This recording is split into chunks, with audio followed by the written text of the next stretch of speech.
Welcome to LPA Presents. I'm your host, Matthew D. Rhodes. Today I'm here with writer-author Armand Rosamilia. He's the author of the series Dirty Deeds and the thriller series First Coast Thriller. How are you doing today? I'm doing good. How you doing? I'm all right. I hope you can answer some questions and will try my best to comment on them. Are you ready to begin? Let's do this. What inspired you to write thrillers? Dean Koontz. Really, Dean Koontz. I was 12 years old and I picked up my first Dean Koontz book, and I've read every single one since, all the way through. And he's not just a horror author. Everybody goes, "Oh, Stephen King and Dean Koontz are horror authors," but they write so many other things. And a lot of Dean Koontz's original stuff in the 70s into the 80s, he used pen names for his action stuff, his thriller stuff, and everything, Hmm. because his basically the publisher wanted one horror book a year from him, and that was it. So he did other books. He's so prolific. He did so many other books as well, and that was it for me. Once I started reading him, my mother is still a huge reader of horror books and stuff, and she always tries to get me to read Stephen King, and I'm like, I'm gonna stick with Koontz. I hate to admit it, I'm not much of a thriller fan, but when it comes to technological thriller, that's one of the things I stick with. Michael Yeah, Crichton. right. Yeah, I'm not a huge fan of that. Of that. I'm also not a huge fan of military thrillers. There's I like, military thrillers? yeah. Well, there's quite a few out there. There's quite a few different ones, and then you mix genres. The science fiction thrillers and different things. But I am a crime thriller fan. I like the mob, or I like dudes trying to break into a safe. Um, you know that kind of thing. Okay. How do you come up with ideas for your stories?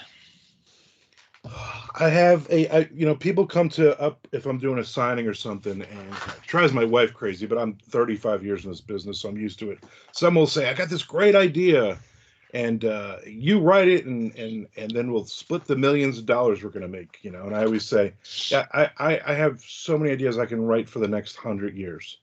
I'm like, I need somebody who can type fast. That's what I'm missing in all this. I need somebody who can blow through words so I can get more stuff out. Hmm. Because there's ideas everywhere. Every conversation I have, there's something there that I'll just kind of stick in the back of my head. A couple times we always joke when I'm like, I'm stuck on this specific idea, and I'll talk it through with my wife, and then I'll say, let's go to Walmart. And you walk around Walmart and you find literally characters walking around Walmart, and I'll listen to conversations in restaurants. I'll be watching a TV show or something. I'll be watching. My wife loves watching Investigation Discovery Channel, so we're watching all these true crime things, and then something will pop into my head. And then when I was younger, I used to write everything down, and I have pages and pages of notes. And then I realized, you know what? Um, if I get an idea in my head, I'm just gonna let it sit in there and see what happens. And if it's a good enough idea, it will stay in there, or it'll pop in as I'm writing. Whatever I'm writing, something from the past will pop in.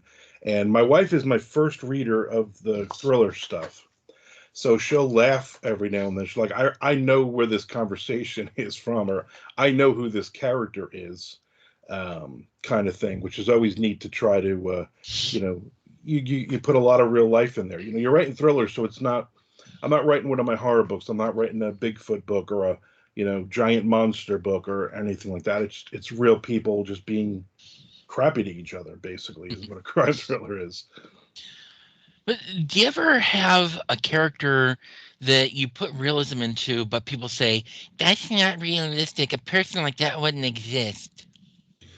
Not really. I've really, really worked on my writing of characters. It's got to be character first. Hmm. Um, there's certain authors that I'll read, and I always say, like Dawn Lee McKenna, before she passed away, wrote some really great uh, thriller series, Forgotten Coast thrillers. And I would always say in interviews, I wish I could write like her, because you could literally have her put all of her characters sitting on a shrimp boat for 300 pages just talking, and I would read that book and it would be amazing, because she does such a great job with each individual character, no matter how major or minor they are. So Mm, I try to put a lot of work anyway into doing that. Now it's easier with horror books or supernatural things. You can pretty much do whatever you want, because you're dealing with. I had a lot of people when I was doing my Dying Day zombie series about 15 years ago. I think that started up, and people would talk about unrealistic of this or that for characters, and I'm like, so the zombies are realistic. So you've met zombies, you've hung out with them. I'm like, what are you even talking about? It's a completely made up thing. I can do anything I want with these characters. I mm, mean, it's a lot different when you're writing thrillers and you're writing stuff that, man is the monster kind of things. But I always try to get in the head of each character and figure out what they would do. I'm a total pantser, so there's no outline ever. It's mm. just literally in this moment, what would this character do? And I try to run that. And it's also, uh, what would this character do that would get them in more trouble?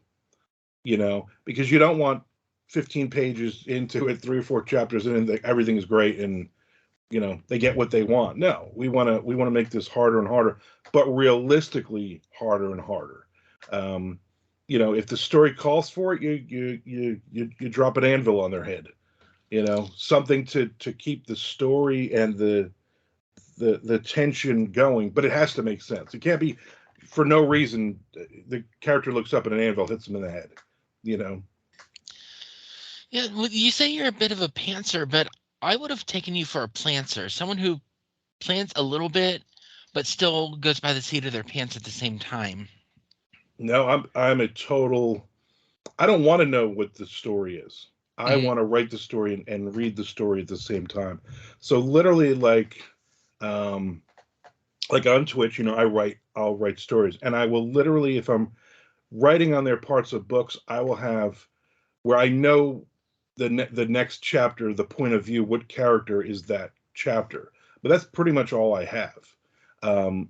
There's usually not any notes, unless I know, okay, I ended the last chapter with this character and they were about to be attacked in an alley.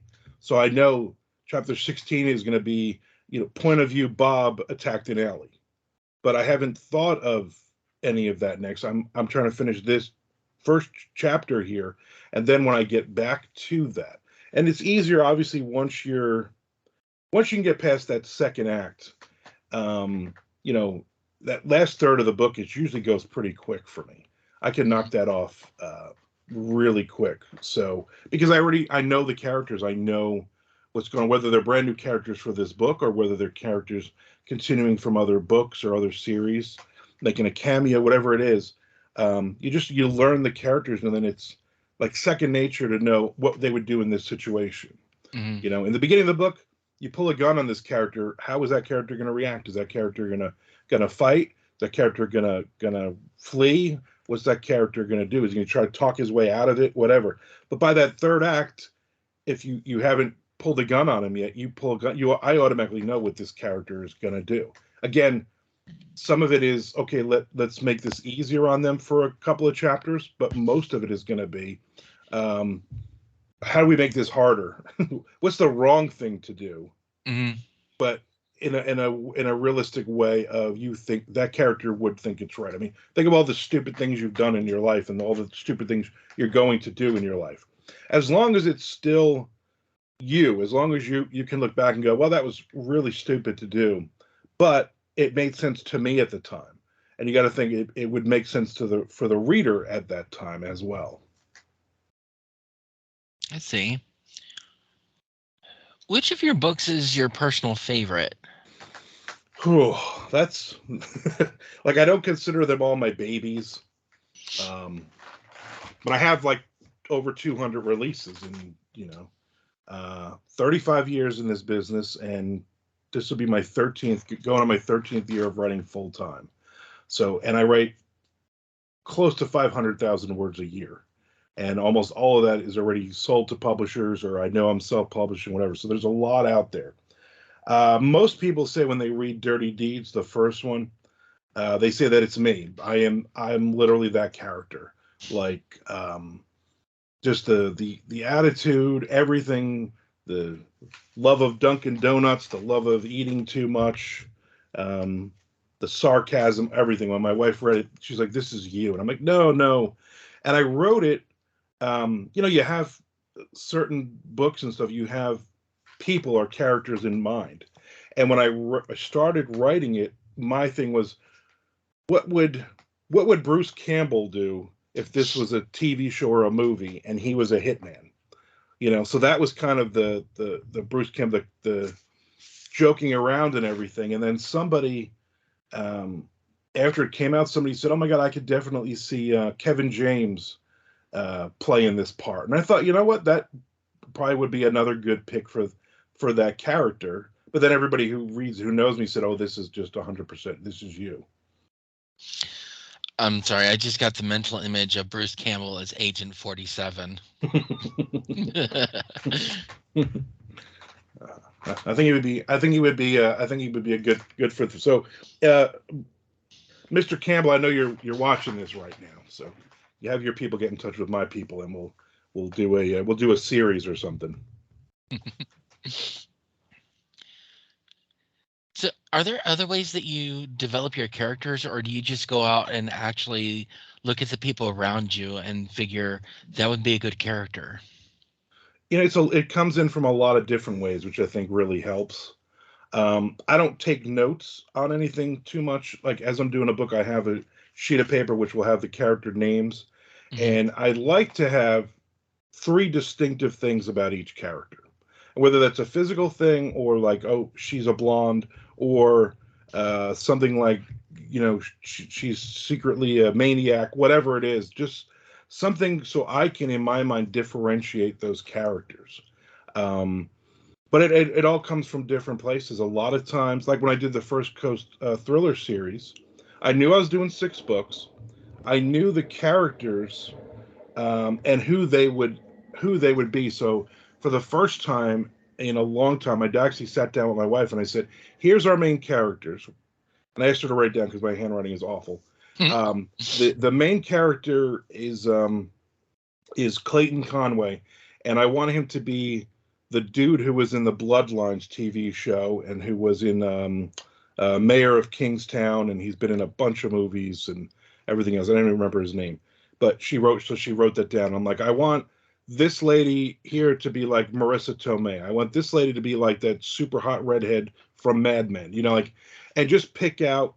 So physically, in my mind, I already had those characters as if I was casting it as a TV series, Mhm. and that really helped. But then there was other ones like, you know, in the series, Jim Durman is really her old boss, Jim Durnasian, and that character just from hanging out with this guy, and he was like older guy you would not think, kind of nerdy, glasses, but then he was like really into reggae. He loved going swimming in the ocean. He loved rum. He loved like things you wouldn't even picture him doing. So I was like, that character needs to be in this book, so that so it's real people. It's people that from TVs or movies or different things, and it helps. It keeps it all in my head because I'm not really taking too many notes on anything. I mean, if something important comes up, I might jot it down on a post-it note and put it off to the side. And then I've learned now to write the name of the story or book on top because sometimes Mhm. I'll leave a note and I'm like, I don't even know what book this is from. And then at the end, I collect all the post-it notes when I'm done with a series or a single book, and all those little sheets, and I just kind of put them all together and I just throw them in a drawer. And I got like 3 drawers full of notes from going back like 20 years of writing stories. Yeah, maybe after this, I could tell you the difficulties I have to go through of creating characters, since my characters aren't exactly human. Yeah, and that's tough. That adds that extra dimension of, if especially if you're going from the monster point of view or a different race, you know, kind of thing, and you really can't do the old Star Trek thing of, we're just going to throw this rubber reptile costume on it, and he's just going to be this one dimensional, try to kill you, or we're going to we're gonna paint their faces blue or something, but they're really just humans and with blue faces. So, what message or theme do you want your readers to take away from your books? I consider myself a pulp fiction writer. That's what I grew up reading. Robert E. Howard. I grew up reading not just the Conan stuff, but also the Cull stuff, and also a lot of his Weird Tales stories and things like that. Um, like I said, my mother's a reader, so even when I was growing up, in the '80s, she was buying and reading like a paperback every day or two, and she was grabbing a lot of those. Short story collections and different things. And I love that. And that's kind of how I learned. I didn't go, oh, I'm going to read Hemingway and I want to be this literary, write the great American novel. I was like, I want to write Conan the Barbarian. I want to write, you know, uh, a lot of just different things that are out there. And I played Dungeons and Dragons. I was that kid. And so for me, it's all, I don't want to make this, and you start in the beginning, you got to find your voice. So I was Mhm. trying to rip off Dean Koontz using words I had to look up. I didn't even know what they meant. And then I got to that point where I was like, I felt like I found my voice. Doesn't matter what genre I write. Um, I know if I stay true to me, it's more an easy read, not necessarily themes or things that you really got to too deep you got to go in. So I mean, I just finished a book that will hopefully be out by the time this interview drops, called High on Bigfoot for Severed Press, and it's literally Bigfoot on a mountain killing illegal marijuana growers. I mean, Hmm. that's the pitch. That was the idea. And so that's not too deep. You know what I mean? Yeah. That's not something you're gonna read and you're gonna get thematic themes. That you're gonna get all this different, where it's gonna make you think. It has nothing to do with whether you're pro or con for drugs or anything. It's just, oh, let's see if Bigfoot can rip all these people apart by the end of this 30,000 word novella. And for me, I like that. I mean, do themes pop in here or there? Sure. There are usually beta readers will point things out and go, "Oh, I'm seeing what you're doing here," and then I'm like, "Oh," and then on my rewrite, I add that in. I kind of give it a little more power, and Hmm. then it makes me feel like, "Oh, I'm not an idiot like I thought I was," and it looks like I'm a lot smarter than I am by putting in all these themes. Hmm. I was just thinking, when you're a young writer, don't you? When I was growing up and I started into writing, I would put myself as the main character in different situations. Was that the same for you? Yeah, I think when you're starting out, it's the stupid cliche, write what you know, Hmm. and so you do that. Your first book is usually, and I mentor a lot of newer authors coming up. I love to Sunday afternoon, let's talk for 2 hours, and I'll explain all the wrong things I've done in 35 years. So hopefully you don't do that. It's Yeah. basically those conversations. But those first books, for me, for everybody, is let me throw every single idea I've ever had into this book. Oh God. Um, and then you get to like, I mean, I've had people who are like, well, I got a 250,000 word book, and I'm like, no, you don't. You got a 75,000 word book there. You might have two books. I said, but I'm sure there's a lot of crap in it, and it's sure enough, it's 57 different threads and things that go all over the place, and subplot after subplot. And at some point you get more confident as an author. At some point, Hmm. like I said, you find your voice. I didn't want to. I wrote so many rip off Dean Koontz stories as a teenager that went nowhere, that were awful all through the '90s. In my 20s, I had a lot of stories published in zines and different things, and um, I'm glad those are all gone. I feel sorry for writers now that your first million words are going to be crap, Hmm. but you can write something right now and you can have it published by this afternoon, good or bad. And obviously, there's some great writers out there that hit it the first time. I'd say about 95% of them don't. And it's like you're going to look back and that stuff's going to haunt you. My stuff that I was writing 15 years ago, I look back and I just groan and I'm like, oh, this is awful, you know. But you want to get better as a writer. I mean, that's the goal. The goal is the next thing you write is going to be better than everything you've written before that. I have to admit, I've read, or I tried to read 50 Shades of Grey just to see what it was like. And coming from a writer perspective, I wanted to throw up at what I saw. Right. I understand that it was a fanfic turn popular, but it's like they could have done a little better. Well, they could have done a lot better, but they also hit that. She was smart because she hit that reader Hmm. that wanted that. You know, I go to a conference every year for the Novels Incorporated, NINC, and there are romance authors there that are literally making. I sat next to for lunch. I sat next to a woman who was excited because she was showing us the numbers, so she wasn't making it up. She broke $1 million in sales on Amazon in that month, and it projected out to be about $9.5 million for the year. And all Wow. she's writing every month. She writes a brand new romance. She got like three different series, so whatever the subgenres are of those. But Mm. she said that reader is reading a book a day a lot of times. Like they're reading like 300 books, so you got to pump books out like crazy, and they want these tropes. They don't want you to reinvent the wheel. They want this is what they want. You write it as quick as you can in a lot of these cases, and you're making a ton of money. And are they great? If you're a romance reader, they're probably fantastic. Hmm. If you walk in and you pick up a Colleen Hoover book, you might go, "This is I don't like this is garbage." My daughter loves Colleen Hoover. I mean, absolutely loves her. I started reading one, and I'm like, I don't get it because I don't write or read this stuff.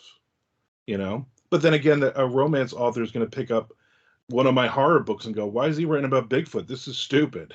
you know. Well, it's like with my book, mine comes from the eyes of lions. Who's going to read that?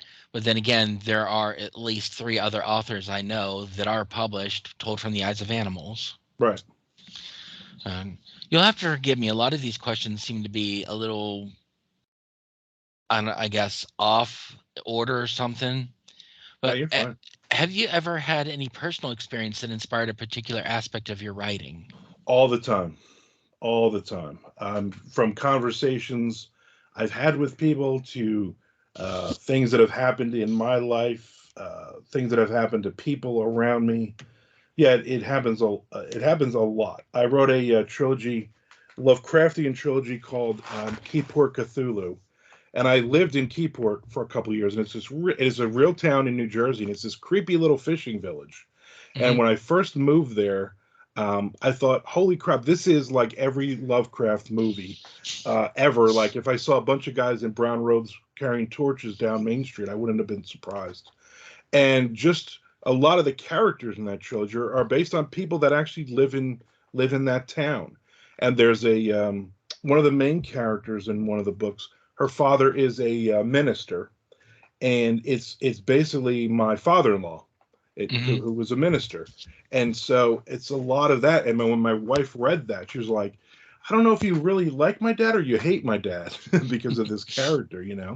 But it was a lot of actual conversations I had with him over the years and stuff. So I get that all the time. I'll get and I like to throw in characters. I like to put characters in that people are going to recognize, that people will and people will recognize themselves as that character. That's always fun when I do it that way, and they're like, "Hey, wait a minute, we've had this conversation," or, "Hey, I did this stupid thing, and now you wrote a whole book about it." Um, well, and sometimes it comes from life experiences. Mine came from a role play that changed over time. Yeah. A lot of my stuff that I wrote in the 90s was I wrote a lot of fantasy. And Hmm. again, I grew up from like 12 playing Dungeons and Dragons. And so a lot of those campaign ideas and notes and stuff like that um eventually became a bunch of short stories and different things, a couple books. I've noticed a recurring theme with a lot of authors is they start with D&D either as a dungeon master or someone helping write the campaigns.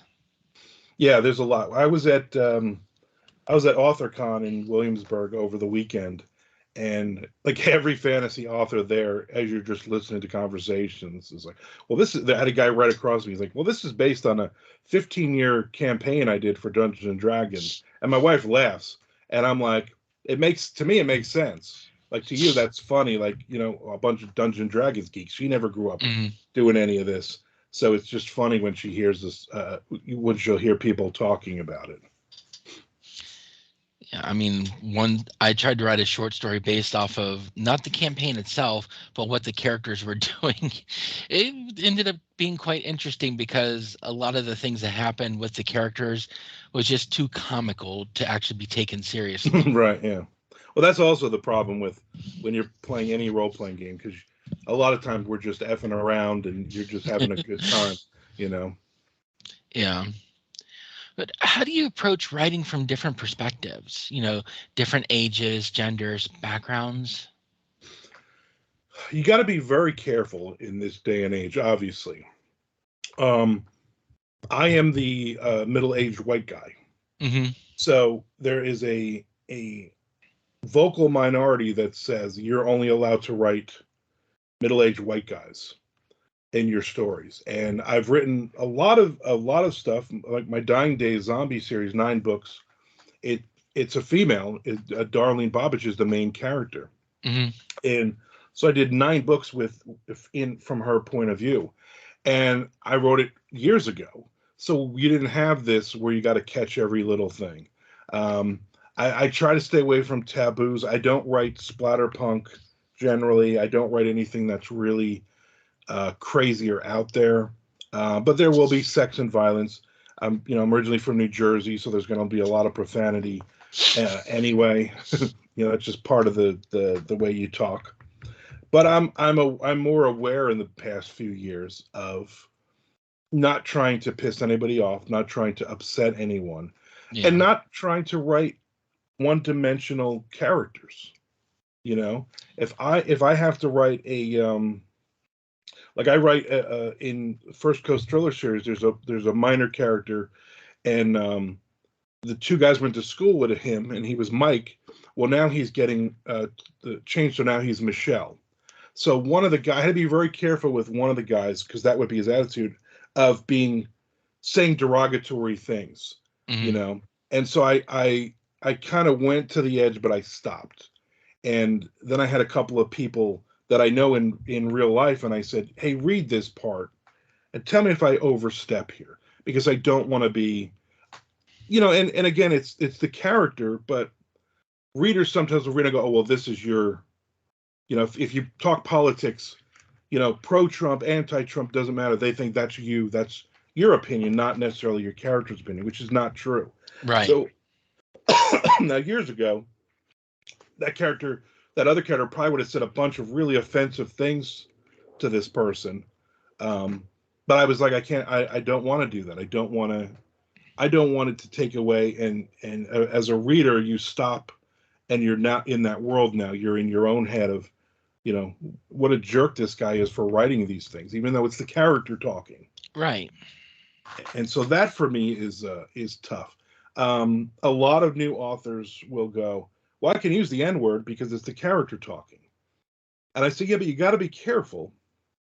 You can't you can't go, okay, I'm going to do Django Unchained here, and we're going to use every character is going to use it multiple times in every sentence. Hmm. You're not killing the power of the word. What you're really doing is you're showing everybody what a racist you are. you Right. know so that's if you were Tarantino, then do it. But Hmm. none of us are, so just if you used it once or twice, I wouldn't use it. But if that's me as a writer, I'm not going to do that. I will have racist characters, Hmm. and I will have other things. I did a short story, a zombie short story, and it's the character's trapped on Manhattan, and he runs into a racist, a skinhead, Hmm. and instead of using the N word, he calls them inferiors. Have you seen inferiors around here? We're out bashing heads of inferiors. That was the word that I used instead of him using the N word 500 times. Yeah. You know? I think one of the best examples I've seen of writing a racist character was one of the Net Force series by Tom Clancy was actually written by Steve Peisnick. One of the characters had more dimension to him as being a racist, Mm-hmm. but at the same time, it didn't go all in on Right. racism. Right. Because while we like to think, obviously we like to think we're aware, we're more cognizant and stuff. Most racists you run into, you don't know they're a racist until Hmm. you get to a certain, they might use a word. And I'm down in Florida. I'm down in Jacksonville. So Hmm. there's a lot of, redneck racist people down here. I mean, there's a lot of, I was down here. We came down in 2001, and literally one of the first things I saw was there was a bumper sticker on the back of a pickup truck, and a giant American flag, and he had a giant rebel flag on the back of his truck. And his bumper sticker said, "If I'd known they were going to be this much trouble, I would have picked the cotton myself." And I thought, "Oh, where the hell am I? Like this is like 1920 back, and we're like in Daytona Beach, you know." Wow. And I'm like, this dude is just driving around like this, and it's so there's a you want to think you're better than everybody, and you're aware of that stuff, but not everybody is there. You know, I mean, I've been around people that just throw out the N word like it's nothing, and I'm like, hey, and they're like, what are you black? What do you? I said it's offensive. It's offensive to anybody. My step grandfather was black, and I remember all the racism and all the crap that my mother went through because of that. Hmm. I'm like, and I'm like, so I don't necessarily appreciate all that stuff. My godson is African American, and my great grandson, and they're over in Germany, and they are so racist over there, openly, blatantly racist that 2-year-old is crying because none of the other kids will play with him in the park. Hmm. You know, so I don't even know where we're going with this conversation, but I don't even know what the damn question was. But it's just for me, it's we you were can talking. Sorry, we were talking about different perspectives of characters. yeah, you can still have those. You have to have those characters. Hmm. You have to have the negative characters. There has to be conflict. If Right. everybody just loves the same things and all that, then you don't really have a book. You have I don't know what the hell you have, but you got it. There's a line for you as an author. There's a line you have to cross or not cross. Most of my stuff, like Dirty Deeds, First Coast Thriller series, there's no profanity, there's no sex, there's no over the top crazy violence and all that. And Mhm. for me, I was getting sick of just writing for years and years, writing horror stories with awful, awful people and all that. And once I started having kids, I was like, yeah, I don't want to write child abuse. I don't want to write, incest. I don't want to write any of this crap, which I wasn't writing before, but it was definitely now there's no way I'm going to touch this stuff. Hmm. I wrote a short story at once and sent it to, and the editor, she was so mad. She was like, how could you do this to a child? And I'm like, it's a teenager. And she made me change it till the guy was 18 in the story, which took some of the power out of the story. Hmm. It was like during a zombie apocalypse, and then you don't stop being who you are, and then some guy who's like, into child trafficking, basically, in all the chaos, picks up this kid and locks him in the basement. And I mean, it has a happy ending. The kid escapes, Hmm. but I didn't really give it a name because I wanted the reader to put an age on this person. I wanted the reader to name this character. Um, and then she was just like freaking out about it. I'm like, listen, I got kids too. I get it. I'm not saying it's a 4-year-old. It's obviously a teenager, but I was figuring like 15 or 16 kind of thing, and nothing happens. But it's just a thought. You put that thought in the reader's head, and it's a lot worse if you're reading that story, it's a lot worse in your head than it is in mine when I wrote them. Mhm. You know. Yeah, I guess there are some lines that you cannot cross, even if they actually help the story along. Right. It's a slippery slope of doing that. Now, like, going to this author con all weekend, there's a lot of new authors. There's a lot of young authors that are coming out, Mhm. and they're all writing splatterpunk, and they're all writing crazy, crazy things. There's no taboos. I mean, you're not pushing the line. You're stepping over that line as many times as you can, and they all love it. There's a gross out contest, and it's like I won't even go. People are like, "Oh, you're going?" I'm like, "Hell no! I don't want to hear crazy stories about babies and abortions and all this. I don't want to hear all that stuff. For Mhm. me, reading is entertainment and escaping from the crappy real life that you have, not Right. reading about all these awful, awful things out there. Like that's not fun. That's not fun for me. That's not fun. Right. Now, what advice would you give to aspiring writers in the thriller genre? Read a lot. Read a lot. Read a lot. Read and don't just read in your genre. If you're a crime thriller fan, Mhm. don't just read every crime thriller you can. Read Clancy, read Crichton, read everybody, read the big ones, read the indies, especially promote and read the indies because those are your people that you're going to come up with. Um, and I think that's really important because yeah, well, it's great. I'm going to write thrillers, so I got to read I got to read Chandler and I got to read you know, Mickey Spillane. I got to read all these guys that have been around for forever. Yeah, I mean, you get the ideas, you get the base from there. You're not going to go wrong by reading an Agatha Christie novel, but you really should be reading the people that are out there. You should be reading David Baldacci. You should be reading Michael Wiley. You should be reading me. You should be reading Dan Padavona.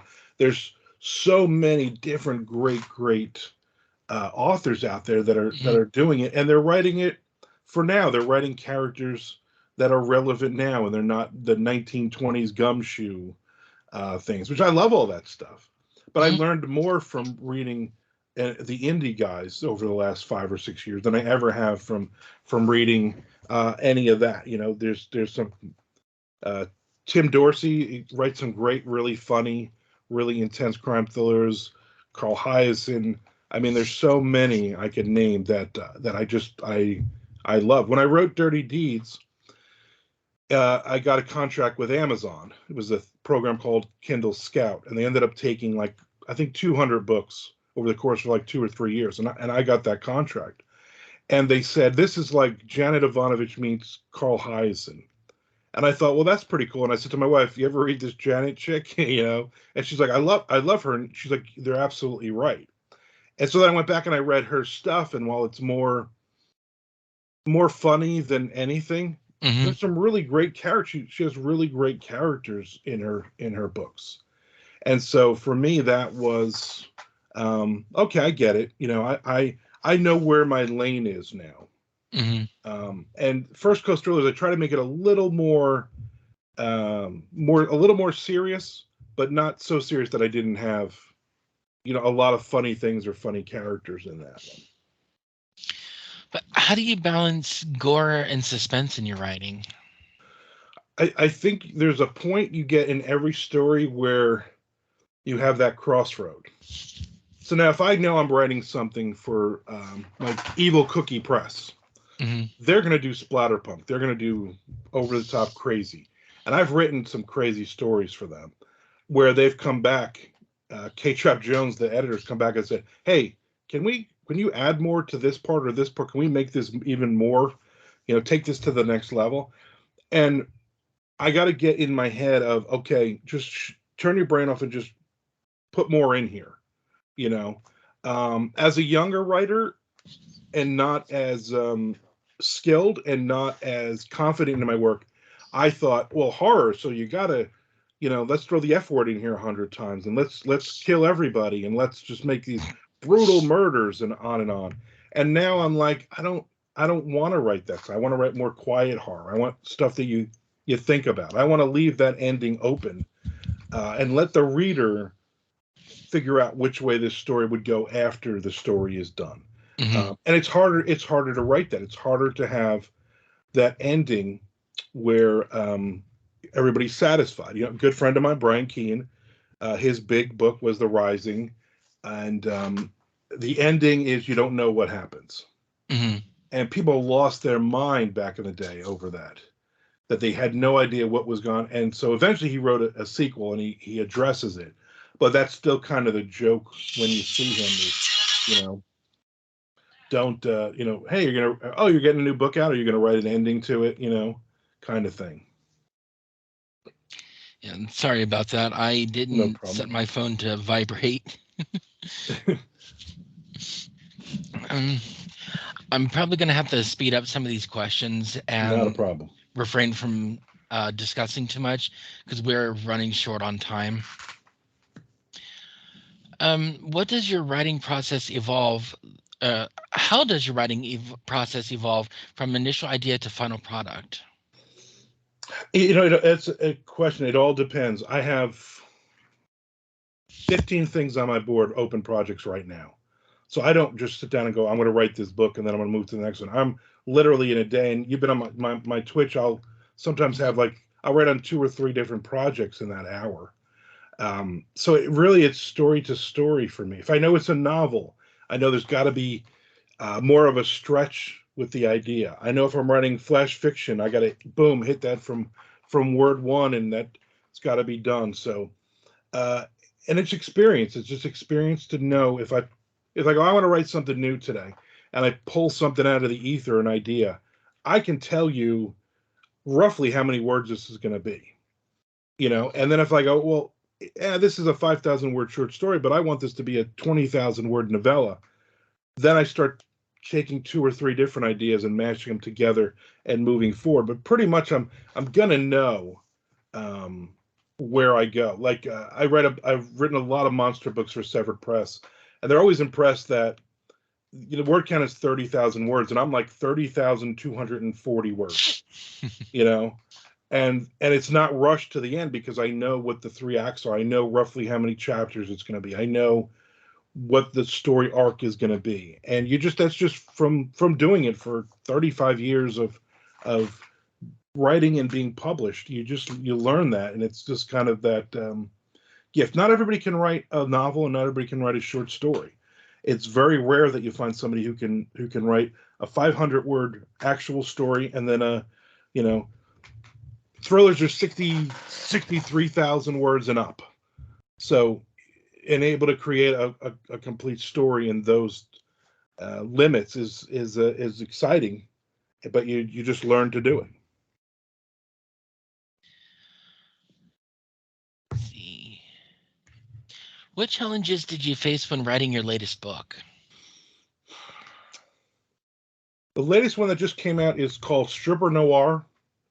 It is a crime thriller book set in Vegas. Somebody's killing strippers, and it's an ex-cop who's trying to figure this out, and his former partner, who's still a cop, is also trying to figure it out.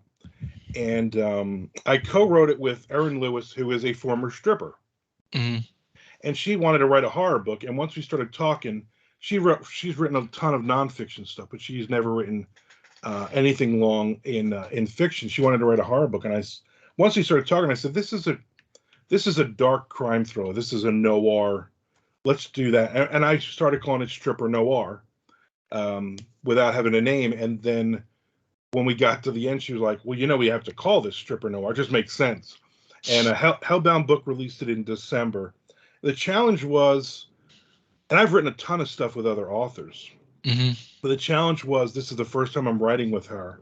Are we going to be on the same page? Can she write without an outline? Um, is her writing style going to complement mine? And is mine going to complement hers? So there was all that. Luckily, it worked out really well. We wrote it really fast. We basically traded chapters back and forth. We talked about what we thought should come up and things like that. And then we figured out what's going to be the ending. And we were about halfway through. Where do we want to go with each of these main characters? Where do we want to go with that? So it was a Yeah. lot of fun. What can you what can readers expect from your upcoming projects? A lot of horror, a lot of crime thrillers. Like I said, it's my voice. I learned years ago that you're looking for that first 1,000 readers, and I Hmm. think I'm about 847 at this point. And so I know no matter what I write, as long as it's in my voice, as long as I'm staying true to the idea and the character, those people are going to buy it. They're not just horror readers. They're not just crime thriller readers. They're just my readers, Hmm. and they like that. Not every book is going to be high on Bigfoot 7 and 8, and not like the same. Oh, so he writes the same crap over and over. Um, Right. so for me, that's it's more of the same with trying to extend subgenre wise what I'm writing. I'm Hmm. I'm I'm very blessed because most of the stuff coming out is with publishers already. Publishers have bought it just based on a pitch, and that pitch could be literally a line, or that pitch could be I've done 9-page pitches for publishers. Hmm. Next year, next October, I will have a nonfiction cryptid book about Florida cryptids. So skunk ape, St. John's River monster, and so that's going to be fun because there's another nonfiction book for me, and I enjoy the research and all that. Also, me and my daughter are going to the Great Bigfoot Conference near Orlando in the middle of April, and I'm going to go down to the Skunk Ape Research Center near Miami at some point as well. So That sounds like it's going to be a lot of fun. yeah, that should be cool. What are your thoughts on the role of thriller fiction in society? I think any fiction is that mirror. Whenever we go through bad times, um, music, writing, all that stuff kind of throws it back at you. I mean, look at the '80s where punk became this huge thing because of the Reagan years and all that. Hmm. And I think we've been going through that with everything going. Uh, who's in the White House? We're dealing with COVID. We're dealing with all these things, and I think horror is a really raw reflection of that. Hmm. And I think crime thriller is kind of that offshoot of a lot of those issues are in there. I'm reading a lot of books now where the authors are finally um, writing about COVID. So how does that affect you if you're a private investigator? How does it infect you? Infect you? How's it? Because everybody's wearing a mask. You Hmm. know, nobody's leaving the house. Everybody's working from home. So I think all of that, especially all the negative, I think it takes a big part of that. The way people want to defund the police, the way that all the negative things that have happened over the years. Start not starting with, but Rodney King was a huge part of that. Once you started getting people, every person could film everything at all times. Um, you got to be careful because you're just seeing the ugly in the world. And as a crime Right. thriller author, that's that's 10 books right there. Hmm.